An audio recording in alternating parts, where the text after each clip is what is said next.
पहलगाम में हुए आतंकी हमले से जुड़ी एक और बड़ी खबर मिल रही है। आतंकियों के खिलाफ बड़ा ऑपरेशन शुरू किया गया है। पूरे इलाके में सर्च ऑपरेशन चलाया जा रहा है। सेना, सीआरपीएफ, पुलिस, एसओजी का ऑपरेशन जारी है।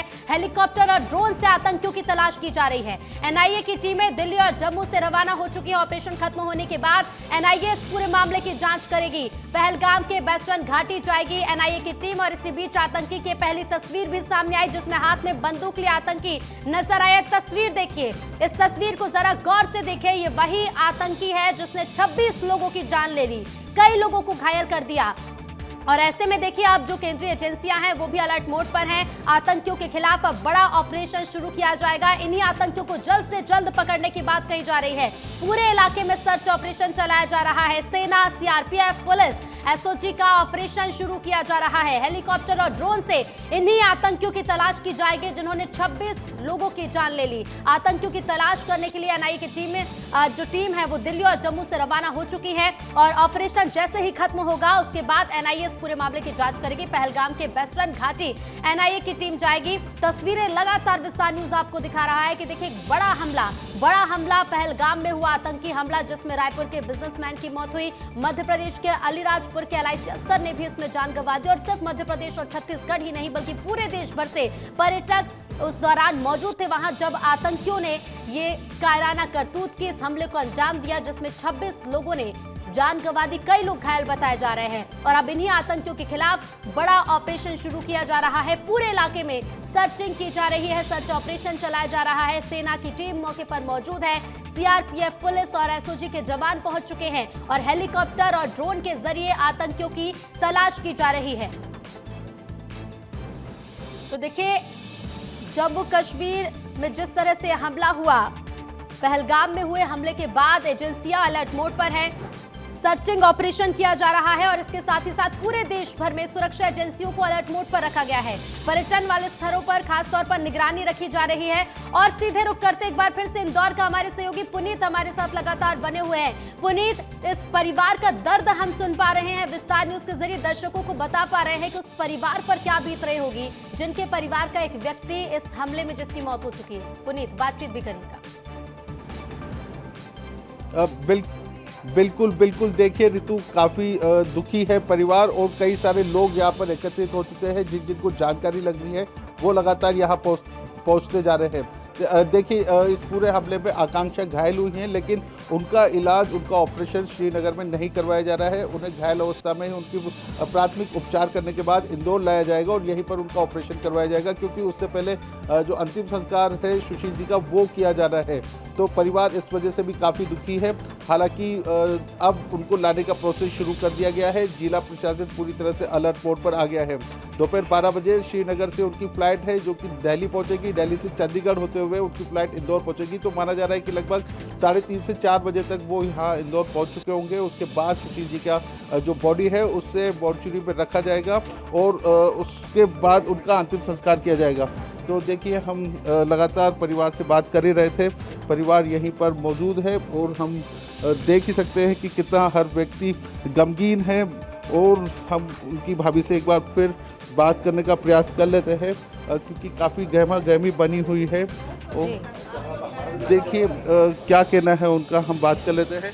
भाभी, क्या शेड्यूल में कब तक फ्लाइट आएगी, क्या रहेगा? वो तो बोला है कि 12-1 बजे तक वहाँ दिल्ली लाएंगे और दिल्ली से 2-3 बजे तक ही इंदौर के लिए आएंगे, ऐसा। उसके बाद क्या रहेगा? उसके बाद फ्यूनरल रहता है। फ्यूनरल तो हम लोग आज नहीं करेंगे क्योंकि लेट हो सकता है, तो कल मॉर्निंग में ही 9 या 10 बजे आसपास तक कर रखेंगे। आकांक्षा क्या करते थे? आकांक्षा बैंक में है, बैंक में ऑफिसर ग्रेड में है। कहाँ पर? ये सूरत में। हाँ, जेनिफर टीचर है, ये खातीपुरा स्कूल में गवर्नमेंट टीचर है। हाँ, और भैया तो एलआईसी में ऑफिसर थे। ऑस्टिन क्या है, वो बैडमिंटन प्लेयर है, वो बच्चों को ट्रेन करता था वो। बिल्कुल पुनीत, देखिए, जो जानकारी निकलकर सामने आई है वो ये कि अब जो एलआईसी अफसर है उनसे कहा गया था कि कलमा पढ़ो। आतंकियों ने कहा कलमा पढ़ो और जब इस सैलानी ने कलमा नहीं पढ़ा तो मौत के घाट उतार दिया, हमला किया, गोली मार दी। बेटी घायल हुई है, इस बारे में भी बातचीत करिएगा पुनीत। बात तो नहीं हुई है मेरी अभी उनसे, भाभी से बातें हुई है बस। तो उनको कलमा पढ़ने का भी बोला था कुछ उन्होंने? हाँ, शुरू में वही बोला था उनको क्या बोल रहे थे? कि घुटने टेक के आप कलमा पढ़ने के लिए बोले थे। हाँ, तो भैया बोले कि मैं तो क्रिश्चियन हूँ करके। हाँ, तो फिर बस गोली से उड़ा दिया, गोली मार दी उनको और वहीं पे डेथ हो गई है। कितनी गोली लगी है, कुछ इस जानकारी है? ऐसी तो कोई जानकारी नहीं, सिर में लगी है। सिर पे गोली मारी? हाँ, सिर पे गोली मारी है। तो जेनिफर को कैसे गोली लगी है, क्या उनको भी? नहीं, जेनिफर को नहीं लगी, भैया ने जेनिफर को, हाँ, उन्होंने उनको दूर जाने के लिए बोल दिया ऐसे, भैया ने। आकांक्षा को कैसे गोली लगी? आकांक्षा को हो सकता है वो लोग गोली मार रहे थे तभी तो पैर में ही लगी है, जबकि वो लोग थोड़े दूर थे। हाँ, क्योंकि कोई आतंकी कोई 4-5 थे, क्योंकि न्यूज़ में भी आ गया था कि 4-5 थे और आर्मी के ड्रेस में ही थे वो लोग। आर्मी की ड्रेस? हाँ, आर्मी के ड्रेस में ही आए थे सब कुछ। तो वहाँ तो काफी अच्छा माहौल होगा उस टाइम पे जब अचानक से हमला हुआ, कुछ हाँ, वो लोग तो खुशियाँ ही मनाने रहे थे ना, कि घूम रहे थे फिर रहे थे ना, यही माहौल था। और अचानक ऐसे फिर डर गए ऐसे ना। तो देखिए ऋतु, किस तरह की बात सामने आई है कि घुट्टे के बल बिठा दिया, उनको कलमा पढ़ने को बोला, और जब उन्होंने बताया कि वो कलमा नहीं पढ़ेंगे, वो क्रिश्चियन है।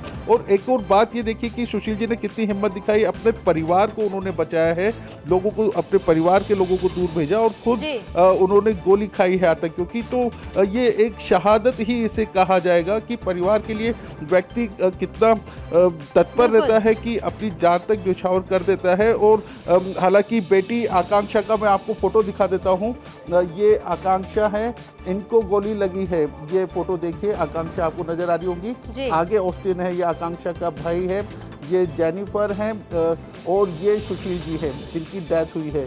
तो ये पूरा परिवार का फोटो है। अब इस परिवार का इस तरह का फोटो देखने को नहीं मिलेगा, यह एक इतिहास ही रह गया है। हम और परिवार के लोगों से बात कर लेते हैं।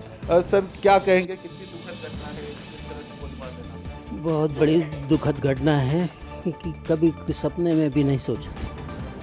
सर, समाज और जाति पूछ के गोली मारी गई है। हाँ, समाज और जाति पूछ के कलमा पढ़ने के लिए बोला गया, जबकि कहने कि क्रिश्चियन होने के नाते कलमा कैसे पढ़ते हैं ये नहीं मालूम, या किसी भी हिंदू को नहीं मालूम कलमा कैसे पढ़ते हैं, तो उन सबको गोली मार दी गई है। सर, कितनी हिम्मत दिखाई उस समय सुशील जी ने, क्या आपकी बात हुई है? उन्होंने परिवार को तो बचा लिया। परिवार को तो बचा लिया, उनका टारगेट एक्चुअली मेल मेंबर्स ही थे, मोस्टली मेल मेंबर्स ही आतंकवादियों के हिट लिस्ट में रहे हैं। ऑस्टिन भी थे 21 साल के? हाँ, ऑस्टिन को बचा लिया है। हाँ। आकांक्षा को कैसे गोली लगी, कुछ जानकारी नहीं, ऐसा कुछ मालूम नहीं पड़ा है अभी। जब वो परिवार यहाँ इंदौर आएगा तभी पूरी घटना की जानकारी देखिए, परिवार दुखी है और कहीं न कहीं इस तरह से किसी से नाम, समाज, जाति पूछकर गोली मार देना, ये तो बड़े विभत्स। बिल्कुल पुनीत, धर्म पूछा गया, कहा गया कि कलमा पढ़ो, और जब कलमा नहीं पढ़ा तो गोली मार दी। अनमोल का मैं रुख करूंगी। अनमोल, जिस तरह से पूरे देश के जो सैलानी पहुंचे थे, सभी खुशियां मनाने पहुंचे थे, और इन्हीं में छत्तीसगढ़ का भी ये परिवार था जो एनिवर्सरी मनाने पहुंचा, खुशियां मनाने पहुंचा, लेकिन इस परिवार को नहीं पता था कि पूरा परिवार वापस नहीं लौटेगा। अनमोल।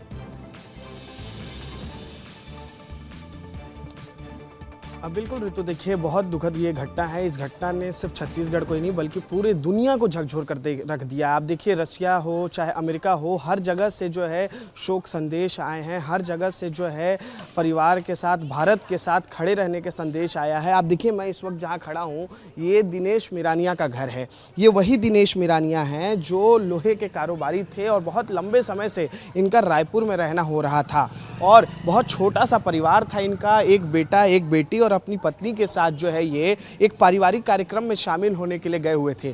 पारिवारिक कार्यक्रम में शामिल होने के बाद जो है पहलगाम घूमने के सिलसिले से गए थे, लेकिन इन्हें ये नहीं मालूम था कि हम जहां घूमने जा रहे हैं वहां दहशतगर्द पहुंच जाएंगे और फिर वहां से वो वापस नहीं लौट पाएंगे। आप उस मंजर को ज़रा सोचिए, कितना खतरनाक वो मंजर रहा होगा जब दिनेश मिरानिया की पत्नी और उनके बच्चों के सामने उन्हें गोली मारी गई होगी। सोचिए ज़रा, उनके 2 बच्चे, छोटे छोटे बच्चे, एक 9वीं 9वीं क्लास में बच्चा पढ़ता है, एक 12वीं में बच्चा पढ़ता है, उनकी पत्नी भी उनके साथ थी और उन्हीं के सामने जो है दिनेश को गोली मारी गई। और चूंकि जो आतंकी थे वो सेना के ही वर्दी में आ रहे थे, ऐसी जानकारी आ रही है, तो लोग समझ ही नहीं पाए होंगे कि ये आखिरकार सेना है या फिर सेना के जवान हैं या फिर ये दहशतगर्द हैं। बाद में देखिए खबर आई कि दिनेश को हॉस्पिटल में रेफर किया गया। कल शाम को ये खबर आई कि दिनेश अभी घायल है, लेकिन कल रात के 9 बजे के बाद लगभग ये बहुत दुखद खबर आ गई कि दिनेश की मौत हो चुकी है। इसके बाद पूरे छत्तीसगढ़ में शोक की लहर दौड़ उठी और उसके बाद देखिए सीएम विष्णुदेव साय ने खुद इस बात की जानकारी दी ट्वीट करके कि दिनेश की मौत हो गई। और पूरा प्रशासन जो है रायपुर का, चाहे रायपुर के कलेक्टर हो चाहे रायपुर के एसएसपी हो, मौके पर पहुंचे थे। ये वही जगह है जहां हम लोग खड़े हैं, दिनेश मिरानिया का घर। बिल्कुल तो देखिए छत्तीसगढ़ और मध्य प्रदेश के साथ साथ कई राज्यों से सैलानी पहुंचे जिन पर हमला आतंकियों ने किया और मौत के घाट उतार दिया। फिलहाल आप दोनों का शुक्रिया। तो देखिए पहलगाम अस्पताल से श्रीनगर 26 लोगों के शव भेज दिए गए हैं, घायलों का इलाज जारी है और इसके साथ ही विस्तार न्यूज हर एक अपडेट इस मामले से जुड़ा हुआ आपको दिखाता रहेगा। चलिए